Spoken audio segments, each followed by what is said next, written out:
Oh, nice. Got it. Okay, it's going live. Yeah. Yeah, this is the part that we need to look cool, guys. Yeah. Sara, go ahead. Yeah. Okay. Hello, everybody. Welcome to the 4th edition of the Nature inFocus.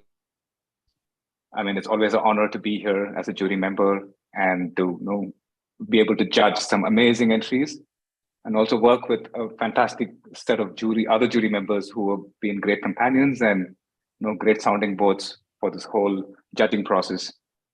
So I have with me the jury here. There is Joanna. Joanna can wave her hands.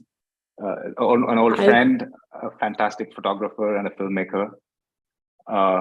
She is the conscience of this group in terms of ethics and conservation and messaging, and she always keeps putting us on track. And then we have Gautam, who's an ace filmmaker, a presenter, and a stunning talent. And I think he's the one who's leading us all into the new age of filmmaking. He makes sure that modernity goes along with storytelling every time we think about judging. And also we have with us Raghu, who's an old friend. He is my mentor in a certain sense. He's one of India's premier biologists. He studied snow leopards, he studied tigers. And now I think he is also a filmmaker, and he does many things. So we are unable to get Rita on the line, Rita Banerjee, who's also another jury member. She is having internet problems, but hopefully she will join us soon. So yeah, hello people, welcome to the ceremony. Hello everybody. Yeah. So yeah, before we get into the awards, I think we should probably just have a quick discussion on this year's entries and what you all thought of it and what your experiences were judging it. And if you have a few words, it'd be great. Jonna, can we start with you? Well, my biggest disappointment was that we're still on Zoom, that we haven't got into a live situation yet.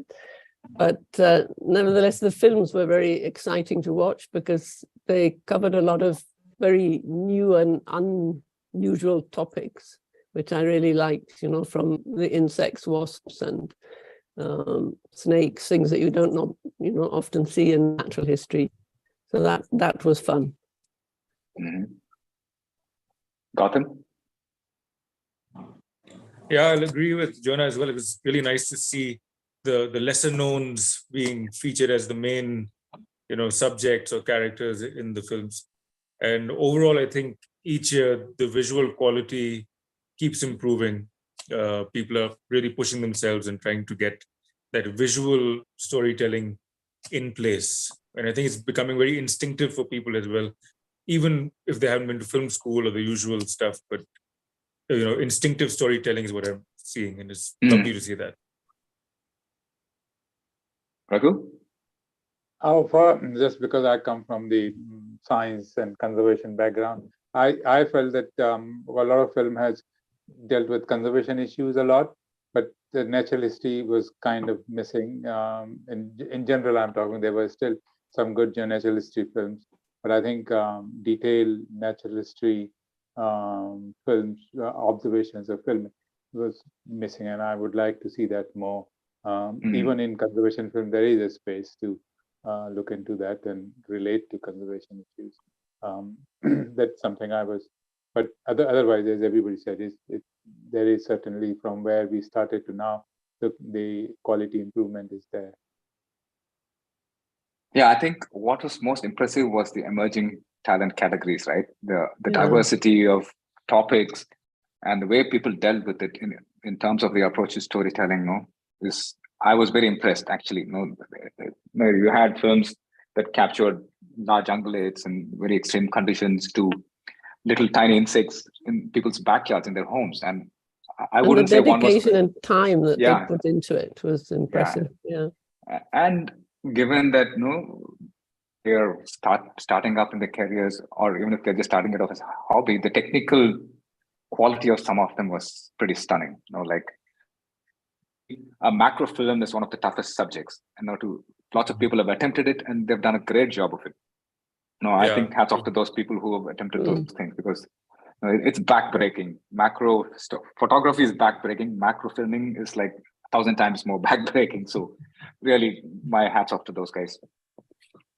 Absolutely. No, definitely in terms of the subjects were very, it was a learning experience in some cases for us. We didn't know a few things which were included in the film, in the competition was quite brilliant actually. So going forward, what do you think we should encourage people to do in terms of the kinds of films they should make, and how we should also, what can I say, guide this festival towards?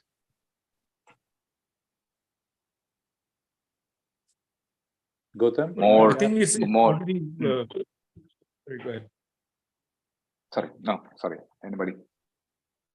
And I was asking Gautam the right Yeah, person to answer this. Oh, no. I would comment on what I think is already happening as an organic process, where everyone's become quite saturated with the way the films have been, the blue chip ones, and the kind of usual sort of narrative. And now, even last year, there were a couple of films in vernacular languages, which is really great to see. I feel the storytelling is it feels different at least. And I think that unique and local perspective, a story told from someone who is from or close to the subject is something that you can't recreate or fake. Yeah, I think that's true. But I think also that, some of the emerging talent, the ones that have had some mentoring, like through an organization like Green Hub, you could tell the quality difference. So maybe what's required is that participants in the emerging talent particularly have access to a little bit of help and advice along the way that could, polish up what they're doing as they're doing it. Because I think some of the films were very gripping, but they weren't, if you were actually judging it from a film perspective in terms of quality of sound and narration and editing and whatever, it wouldn't necessarily rate that highly, but what it makes up in subject matter and dedication and interest, what it maybe lacks in that. So if one can bring that up and the storytelling, then I think, the overall result would be very exciting. Yeah, it's a great point. Yeah, actually, mentoring is probably something that we've been talking about for a long time, but it's one of those challenging things, right? How do we bring that into this process, and how do we incorporate that into a competition? How do you make sure everybody gets equal mentoring? That's the challenge of bringing it into the competition. But maybe we have to just look at alternative ways of doing it. We could speak to people at Nature inFocus and see whether that can be happening outside of the competition. Or just steal Instagram's algorithm and it'll choose for yeah. Or AI scripting. The more institutions like Green Hub, I think, will certainly help the quality of film and very targeted communication of the subject or the topic you want to express. I think Green Hub is doing a good job, and so something like that, maybe online, would be a good way of doing it.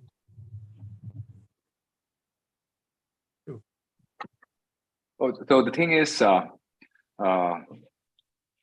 what I really love about the way this is happening is that it's not necessarily, the films are not necessarily technology driven, right? So it's people have worked with very basic equipment, but come up with some amazing stories and little insights into natural history, which makes me feel very happy, because the way the world is going is more towards technology-based filmmaking, especially the wildlife films. And you're getting to see some spectacular stuff on BBC and everything, but it's all technology aided. You have gimbals, heli gimbals, and that's where you get those stunning images. But to have people go with the bare minimum and still get something that's very competition worthy. I agree completely with you, because you see some of these big films, Planet Earth and things like that, they're brilliant in images, but they are like collage of images. They are not. There is no story. There is no subject in a way. So they're different, fantastic, related images put together and done it. So that's something in this competition what we've seen.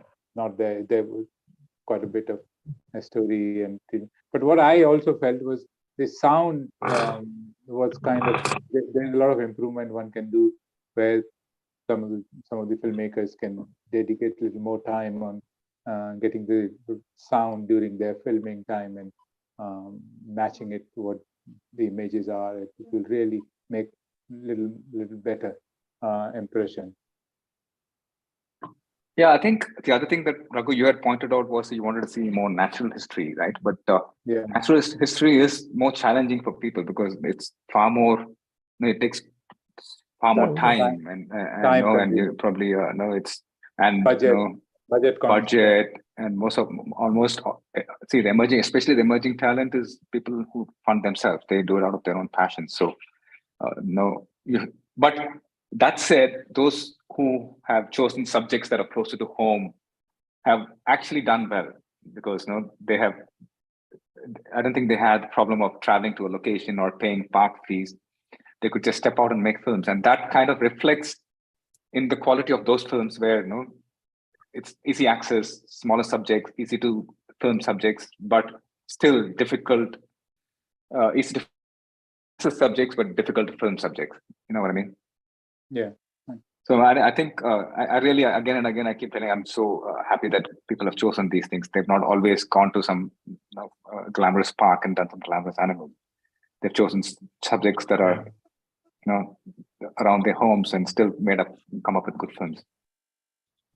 Yeah, no, it was Positive quite offspring interesting to from see. COVID, perhaps. There were not many tiger films or things like that. Yeah, this is probably a positive trend. Yeah. I have this very fancy idea that I'm throwing off. Should we try giving specific topics to people and asking to make films rather than giving a generic, say, a natural history and a conservation? Can we say conflict, or can we say define it a little more so that we can turn the things around and make people come up with something at the spur of the moment or in a short period of time? What do you think about such an idea for the future of competition? Just to make it more interesting. During our discussion, if you remember, I was saying that we need to redefine our topics a little better, because conservation is very wide subject, and so we can break it up in a little more defined way, then it will be so conservation. We're talking about conflict issues is one, and then economic side of it is also could be one. Illegal trade would be but how many then entries you will expect coming in there? But that's something we have to, in the conservation we can have different topics, and then maybe one overall winner of that conservation section or something like that. But something we have to do a brainstorm about. Yeah, it'll be nice to chat. Yeah, that's what I was thinking. Themes. It'll be nice to challenge people a little bit and focus down the thing. Though it does throw up all kinds of other challenges, but I mean, in the sense of how many people will get access to something like that. But I'm sure we should be a little more imaginative and come up with things that anybody can do, but still has some kind of a theme. It's our job as a jury to come up with something like that. Yeah, absolutely. Yeah, I think a theme will really help give it direction and focus, and who knows what stories will come out from different parts of India. People really start looking into their own backyards more.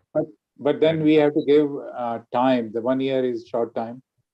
In advance, we have to give maybe 2 years. That next 2-3 years, we will have these themes, and people. So we have to start topics for 2025. Something like that. Because it takes time, as how to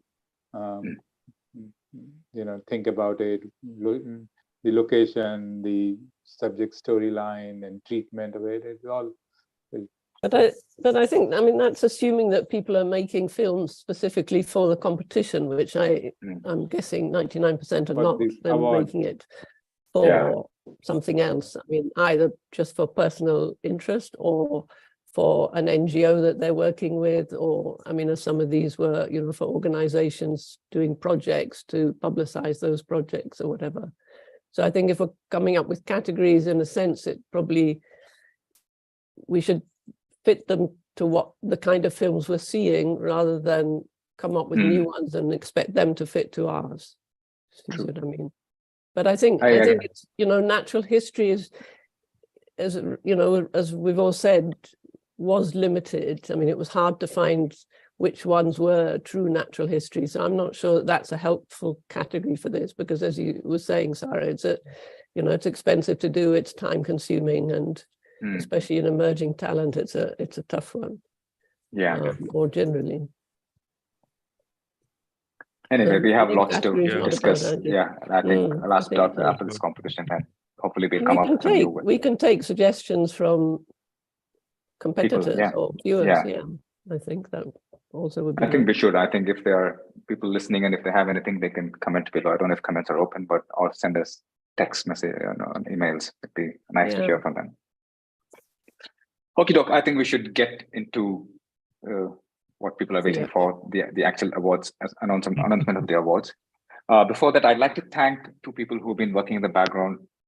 Radha, who's like the pillar of Nature inFocus's competitions.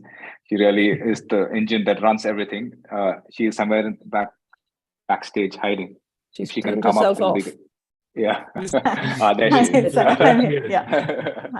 Radha, thank you so much for coordinating everything and putting this together, and all the heart attacks you've been having.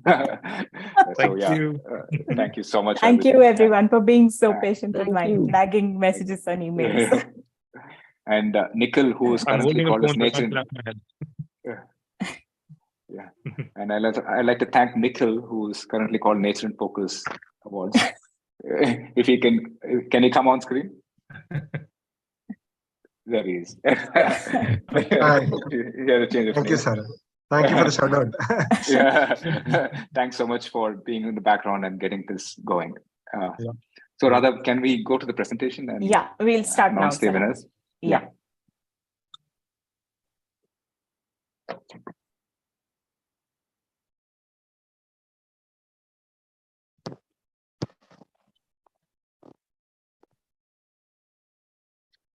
Radha, you could go on to the nominees. So the first section is emerging talent conservation, which had some really amazing entries. And these are the nominees. So the first one is a film about life in one of the toughest and conflict-ridden habitats in India, in the tigers and Sundarbans. I think we keep hearing horror stories, and this film captures the essence of living in a place like that. Who has funded themselves and gone out and done this film. It's an amazing job. So this is our first nominee, Tales of the Life. The second one is the other extreme. This is an animal, the largest goat in the world, living in India's high conflict area. Beautifully shot film by Shivang Mehta, who is an amazing photographer.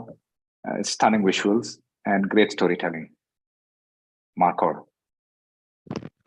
The third film is about eating insects. This is an amazing film, again, very funnily named, Stink Bug, but the story itself is not about stink bugs. It is about a livelihood and how insects are very important as food sources in some parts of the country. And again, a very well shot film.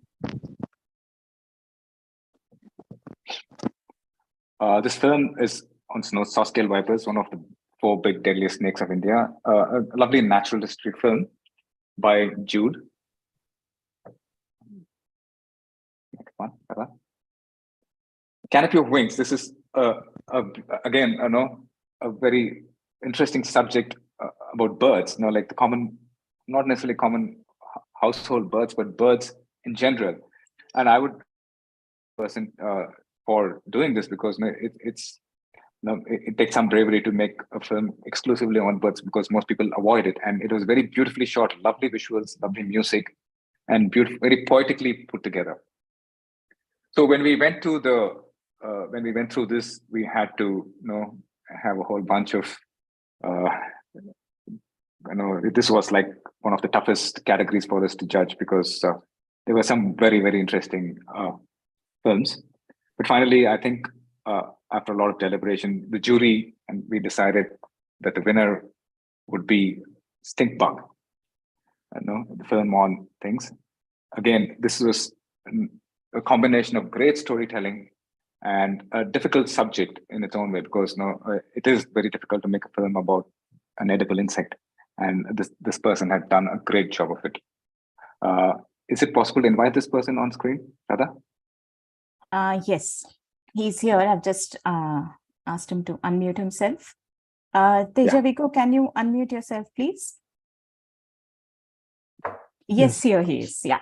Hi, Tejaviko. Congratulations. Hello. Thank what you an so amazing much. film. It was an amazing film. Congratulations.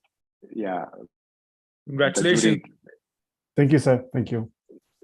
I think as much as we debated and fought over this film, this was one film that unanimously everybody agreed was a clear winner. So yeah, if the jury has anything to say, I'd be. No, I think we all thought it was a really very unusual and very interesting subject, and it was beautifully presented and put together. So big congratulations. Thank you. Yeah. Thank you for the film. Yeah. Thank you, sir. So are we going to see a whole series of edible insects in the future from you? Yeah. So yeah, I've been working on edible insects. This film was shot in 2019. It was made in 2019, and ever since my fellowship with Green Hub, I've been engaged with A-Tree on working with edible insects of the Northeast. So I've been working on different films on edible insects. So, yeah. So hopefully there should be a series. Netflix should definitely have a series. India's edible insects. It's fascinating. Cool. I'd love to see it. So I hope you can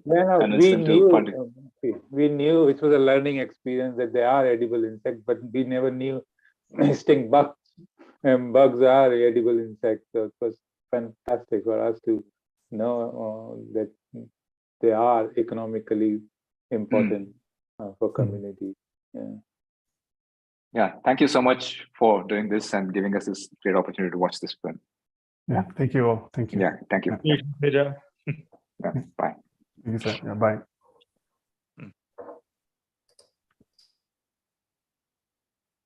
So let's go to the next category, which is emerging talent, natural history. Now, this had so many finalists, nominees. Yeah, this was like a marathon for us. This first film is about hatchling's arduous journey, to those few meters from the sand to the sea. And it was again a fantastic bit of natural history, shot very beautifully, and also I think they had some very key moments in the film. So that was arduous journey. The second film, The Western Tragopan, was a story that was very cleverly done. It was a person's quest to film the Western Tragopan, but his journey takes him through some of the most stunning places of the Himalayas and all those things he finds along the way. I think this was more as much as it's for its natural history as for its storytelling. It was very well done. And I think what you all loved about it was narrated in Hindi, right? And which is something that to get regional languages was something that was very refreshing for us. So yeah, this was the story of the Western Tragopan.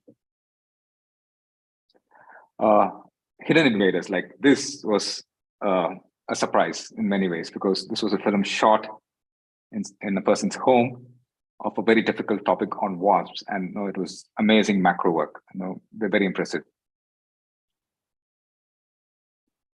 Fantails. Now this was a fun film to watch, right?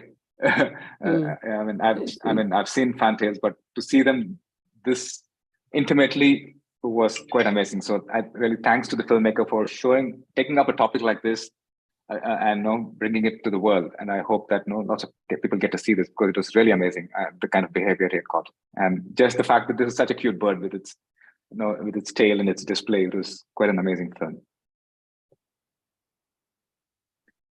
So we had a lot of representations from the macro world, and this was again a very beautifully done film, Life of Lucas. It was again a story of a person trying to film an extremely rare jumping spider. So it was as much a story about the natural history of this species as his own challenges of filming it. So that was Life of Lucas. And surprisingly, we had another spider finalist. And this was again a jumping spider, but very differently dealt with. This was purely natural history. Anybody who films jumping spiders will know how difficult they are. They are like this quick, and now you get seconds at the most. Even before you focus, they just disappear. And now to have attempted something like this really deserves our congratulations. So and even getting the perspective from the female side. Also, yeah, it was quite fantastic. Yeah. It was. That was a great shot. Yeah, this lineup again of 6 was like really amazing, and all of them were worthy finalists, and we had to really rack our brains to find a winner here. Yeah, so for this section, we decided that we're going to give two awards. One is an award, and one is a mention, special mention. So the jury selection goes to Japan. The great story of this person's quest to film it. Radha, is this person online? No, Vinay couldn't join us today, Sara. Okay, it's unfortunate. I would have loved to hear his stories from his mouth, Yeah. because he really had some amazing adventures up in the Himalayas. And the winner for the section is Hidden Invaders. Now, this was such an amazing film. I think everybody should take the time to watch it, simply because of the challenge of making a film like this. A macro subject, it's a film on wasps. And the kind of naturalist you get to see is absolutely stunning. This is like, for somebody who's observed animals, this was like an eye-opener for me, because I've always watched wasps right in my house, but I've never seen them up close and this intimate. It was really amazing. Radha, would the person be available? Yeah, Prajwal is here on the call. Prajwal, hi, can you hear us?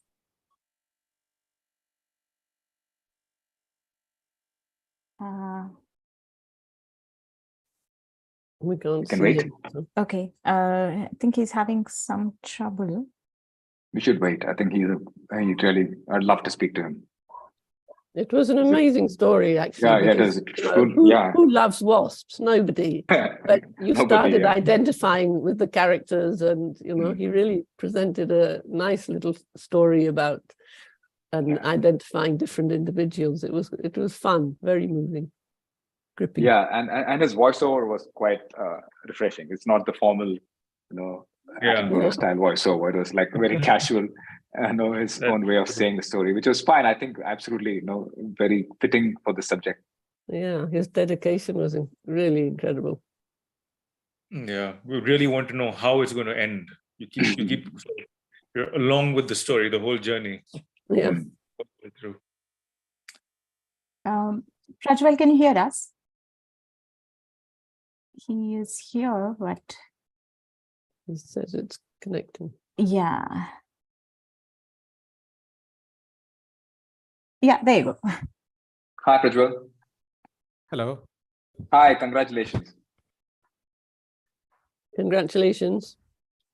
Congratulations. Yeah, am I audible? Yes, you're Yeah, right. you are. Nice and clear. Great. Thank you. Thank you for the award. It was an honor. Yeah, we all loved your film. It was such an amazing film. We understand how difficult it must have been for you to get all these amazing shots. And really well done. Congrats. Thank you. Thank you. Yeah, I think before you joined us, all of us were singing praises of you. Maybe we should repeat it for his benefit. So what equipment were you using, Prajwal? It was actually a macro lens along with a reverse mounted wide angle lens. So On which camera? I was using a Canon 1D Mark IV and a 7D Mark II. Nice. Fantastic. Exactly. Yeah. I think. Prajwal, this is Raghu Chundaut here. And, we were talking about the commentary, and was it your voice? I don't remember, is it? Okay. Yeah, it was my voice. We loved it. I'll tell you what. We loved I'm so it. glad We that liked you And chose we to liked do the it. style. Yeah. Yeah, because if you had chosen somebody else to do it, I don't think they ever caught the emotion like you did. It was so genuine, unconventional, but we loved it. Good choice. Thank you for braving it. Yeah, actually, it was in the same laptop that I'm speaking in. So are you planning more films from around your home, or you're going to branch out? No, actually, I'm having some interesting observations in my home. There are some bloodstains which are appearing every day. So I'm trying to find out like what insect is dying now. Are you sure it's an insect? Yeah, it's quite small. So I feel it's an insect. It looks like I it's hope you get some time to go out of your house as well. Sounds like you're observing every corner. Once you have a thrilling subject inside with the blood trails, I think we don't need. We have a return of the microscopic serial killer. Yeah, this was actually, I think the pandemic really helped me. Yeah. Because I could not get out. So I thought I will just document these wasps. And what I thought was just that I will have some documentary which will just show the wasp building the nest. And finally, after around 1.5 years, it turned out into this. Well, congratulations. We really enjoyed it. And good luck. And we hope to see more films from you. Very looking forward to it. Thank you. Yeah, make sure you give your voice. Sure. Thank you so much. Thank you so much for joining us. Thank you. Yeah. So that was great. So good old still equipment, right? Our own macro lenses and inverted lenses. Just works magic. Yeah. It's just the same good old stuff. Story still rules. Yeah, story still rules. And broken backs.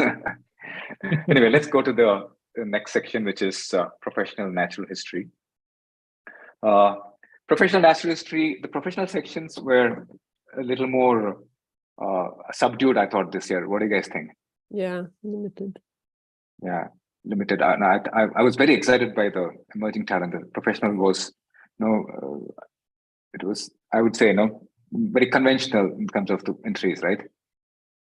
Yeah, no, because I think there was some of the films were, difficult to judge whether it was natural history or it was conservation and things like that. And I think we need to really relook into the category. Yeah, because it was a much smaller entry, no? Yeah, the range was smaller than our, definitely. But this is, I think, again, might be linked to professional, or consider what a professional film should look like, and then the challenges that come with it, and has to have megafauna or sound and look a certain way. I guess it's also determined by the person who commissioned it, right? So you are also not making a film for yourself, but you're making it for somebody else. So that does definitely come into play. I totally agree with you. True. Anyway, so let's get into this thing. The nominees for this year are the Malabar Pit Viper. This was part of the series called While You're Sleeping, which is a very interesting series of some of the lesser known animals of India. I think the smaller, lesser known animals. It's a very wonderful series by Siddharth. The next one is Colonies in Conflict. This was a very interesting film. It's about honeybees and how they coexist with humans and their natural history. This was a film that had some very insightful behavioral stuff. Really, the insects rule, and literally. Every time we watched these films, there was something new we had to learn about them. So that was Colonies in Conflict. And third nominee was The Leopard Dynasty of Sri Lanka, which was an amazing natural history film on leopards. interesting stuff shot in, I think, Yala. Very good Great stuff. footage. Yeah, Great yeah, footage. amazing footage. Yeah.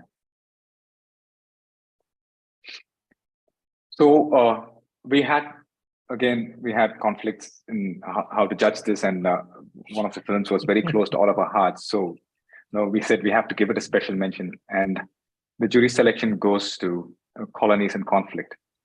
An amazing film. Everybody should watch it just to understand the life of honeybees and their coexistence with humans and how important they are and their role in our neighborhood, where we live to each other.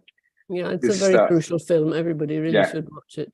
Yeah, and especially in the crisis that we're going through in terms of pollinators. I love the graphic, I must say. Yeah, No? it is. Yeah, it's nice, lovely poster. Yeah. Is Rajani with us? Yes, Rajni is on the call. Rajni, can you hear us? She's actually outside in a public place, so she did have concerns about network and audio. I'm just Is she in Germany?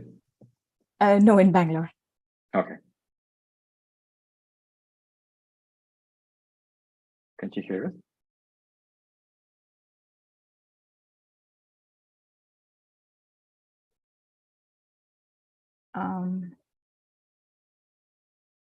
It's not responding, Sara. So we'll wait and see if she can join. Yeah, if she comes and we can join us. Yeah, for the next thing. Yeah. Yeah. Okay.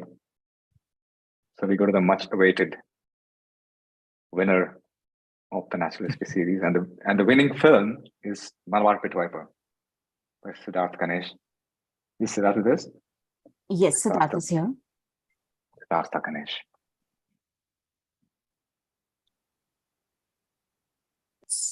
Siddharth, hi, can you hear us? Okay, I don't know if people are having trouble, but he's on the call. Okay. Yeah. Could be a Zoom thing. Yeah, it could be a Zoom thing, yeah.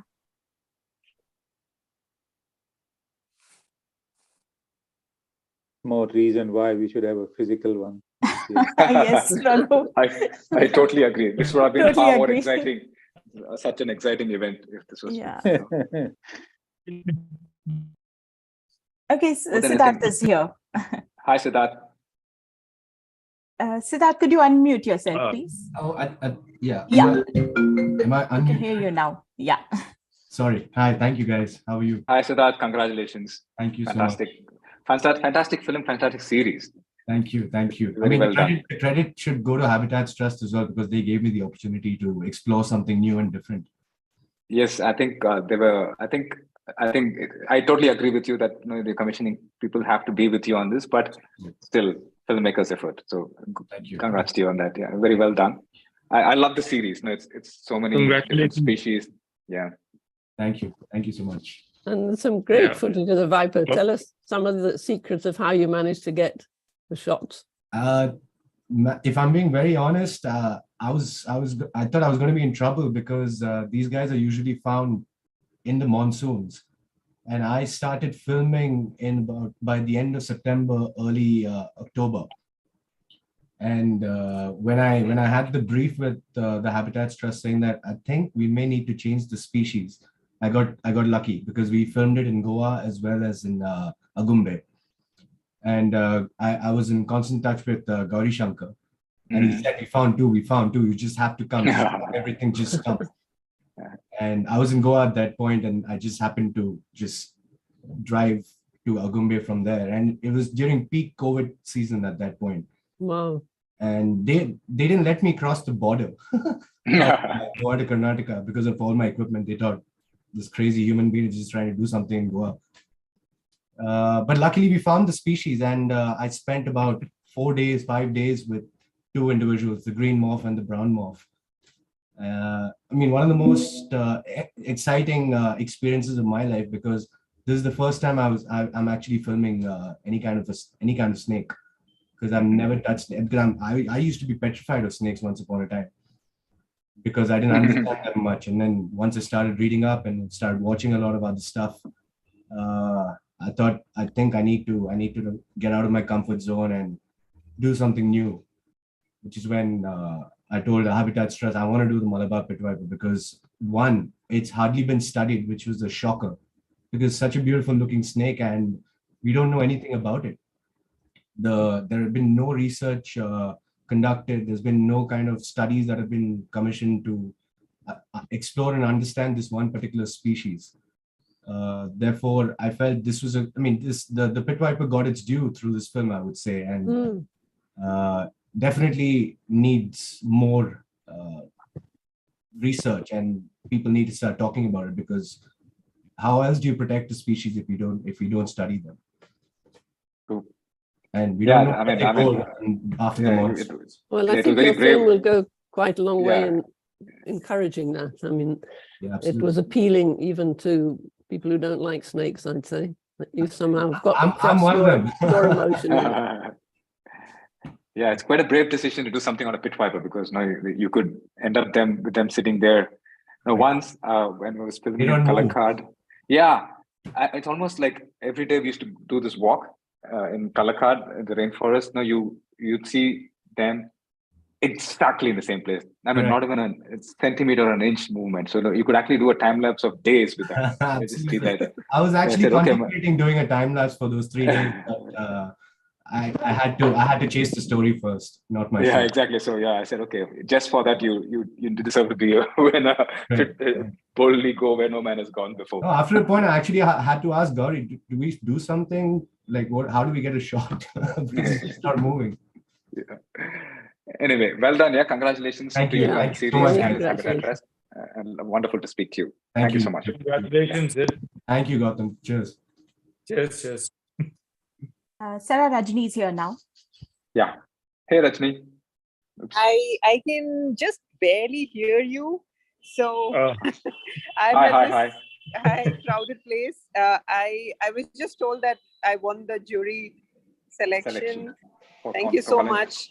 It's a beautiful film. Yeah, congratulations. This is Thank Sara you here, so much. Rajni. Yeah, I can. You know what? Can I just remove my video so that I can take it like a phone and then talk to you? Because I can barely hear you. Okay. Yeah. I'll just remove my. How do you do that? Stop video. I want to stop my. Just click on the picture. I did that for you, Rajni. Okay. Now you've muted yourself. Yeah, I'm trying to unmute her. Yes. Is that okay? Yes, Yes. Good. Hey, congratulations. It's a wonderful film. Thank you so much. We all loved it, Ranjan. Very insightful natural history, and also very important topic. Something that nobody's talking about. So fantastic. Well done to you. Yeah. And identifying a subject like that of the animal which is around us all the time. Yes. It's fantastic. Yeah. What do you have? Yeah. Do you have any interesting stories to share with us? It was, on the whole, a very interesting journey for me because, first of all, I am, this is the first time I've actually filmed insects. So when I started filming, it was because I was concerned that the bees were being removed, as I say in the film. But as I started my research, it really kind of opened my eyes to the fantastic and such a fascinating world of insects, particularly wild pollinators, wild bees that are there around us, but that we don't. I mean, dorsata is one of the most visible ones, but there are thousands which are there around us. And like once you start observing the smaller creatures, then your eyes kind of open and then you kind of observe more and more, and then you learn more. So it was really interesting on the whole. And then, we filmed through pandemic and, through the lockdowns and everything. So it was an interesting process all the way through. Yeah, it's also almost an hour. It's a feature length film. Oh my goodness. It's a feature length. It's quite a lot of effort must have gone into it. Yeah. There's actually, when I started working on the story, I realized that there is actually a lot that needs to be said. Lots more stories are there, but when you are making a film about large mammals, these stories are already there. So we can ride off the back of those because you don't have to give any ground. There's nothing that we have to lay the foundation for. But when I was making a film on bees, there was nothing that I could ride on. I mean, there have been films on bees that have been made, but they've always been from the human perspective, like the honey hunters, or how difficult it is to kind of harvest those, climb the cliffs or whatever and get the honey. But there was no story from an insect point of view. So there was a lot of like, there was always like the dilemma, should we go for the story or should we go for the science? Will people watch? Is it going to be boring? And with a feature length film, you want to do all of the basically the semantics of film as well. Your beginning, middle, end. You want to play through all of that as well, right? To create the interest, and then you don't want to abandon. At least I didn't want to abandon the scientific stuff because that was the crux of the film, essentially. So yeah. And Yeah. where is it being shown, Rajini? So I am in talks right now with somebody. We may just very soon sign the dotted line. So then I will be able to reveal that. Very so good. No, because I was just thinking, if it could be cut or into two or made a bit shorter, there might be more places for it to be shown. Yeah, it is. We have done a 52-minute version for broadcast. Right. Most likely that's. Yeah, you just gave us a clue. Because really, it does need to be shown widely. It's got brilliant and very important message, I think. Yeah. So how many days did you shoot, Rajni? Sorry? How many days did you shoot for this film? For this? It's I cannot really tell you days, but we shot almost 2.5 years on and off between lockdowns, and also it's seasonal. So the bees, they come into the city in a particular season. It would be like, so we'd have like prolonged periods of filming, and then we'll not have any filming. So we'd go back to the edit on the table, like rework the script and all of that stuff, and then go back again. So it was because of the lockdown, it also became a little bit longer for us. So I took about 2.5 years to just film, and then another 6-7 months to sit on the edit. Edit was quite like a tedious process because for a feature length, like you tend to forget as well. Like, so I redid some of the interviews after after 2 years, like some of them didn't feel as current, and then I redid some of the interviews again. So technical issues were there in that sense. For me, like I just wanted.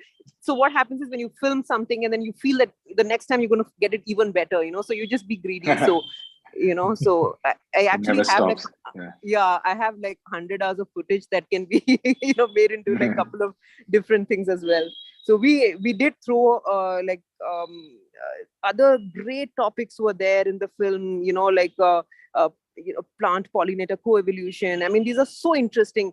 I mean, we do see these stories coming out, but we see them always from a Western perspective, and I would love to see more people make films in India, scientific films, but from our insects. We do have, Mellifera is not the only bee in the world, so why not pay attention to insects or other lesser known species which are there in our country. So, absolutely, yes. I think great. Hopefully there should be a sequel to this soon. Yeah. If you have 100 hours of footage, I'm sure there's potential for that. We look forward to seeing it. Thank you so much. Yeah, wonderful to meet you, and good luck with your future projects. And good luck with that mysterious person who's bought it. Thank you good luck so with much. It. Thank you. All yeah, right. Thank you. Nice talking to you. Thanks. Bye-bye.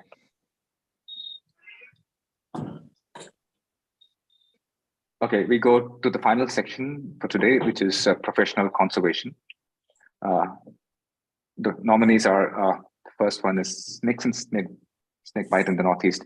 A very important conservation film for one of India's biggest problems, unspoken, but definitely a very big problem. And this is a film about how to mitigate and snake bite and how to deal with it.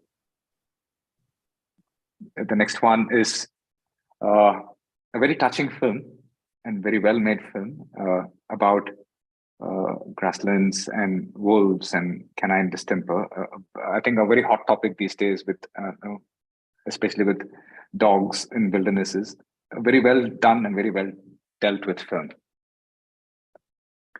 And the final nominee is Hidden in Plain Sight, which is about a study again in grasslands about small carnivores, a couple of scientists who were some of the finest in the country, and their work is summarized in this film. Very well done film again.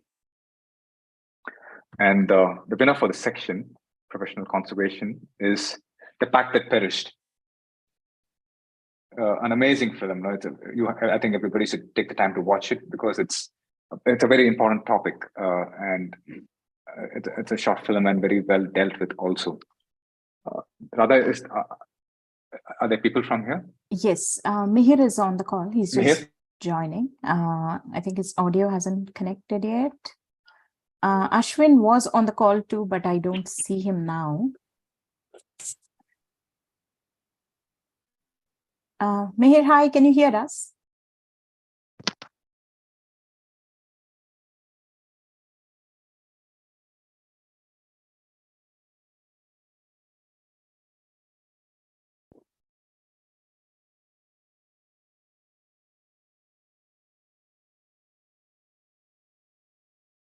I think what I really liked about the film was the style.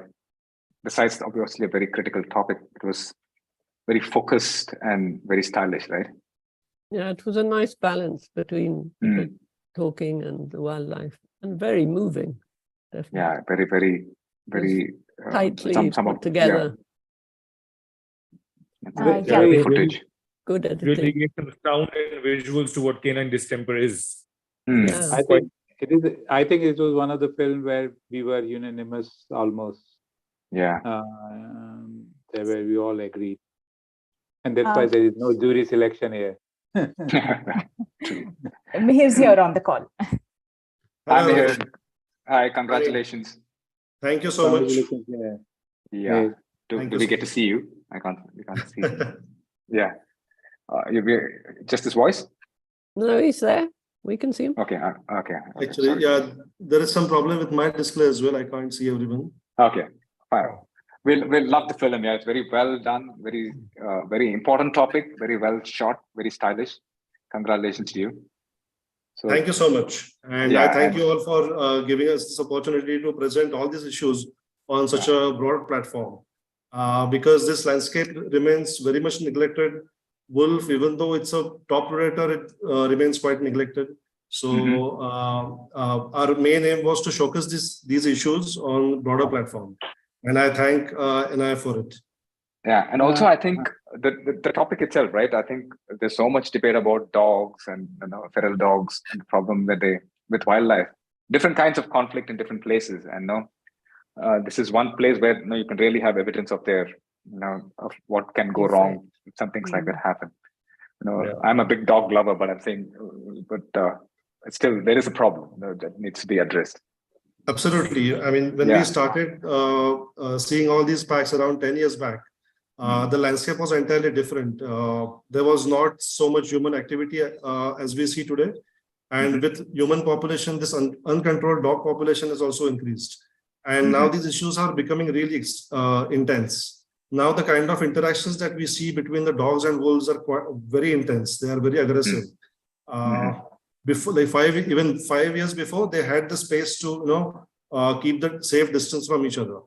And apart from these fatal interactions, what we miss to see is the threat of diseases like rabies and canine distemper.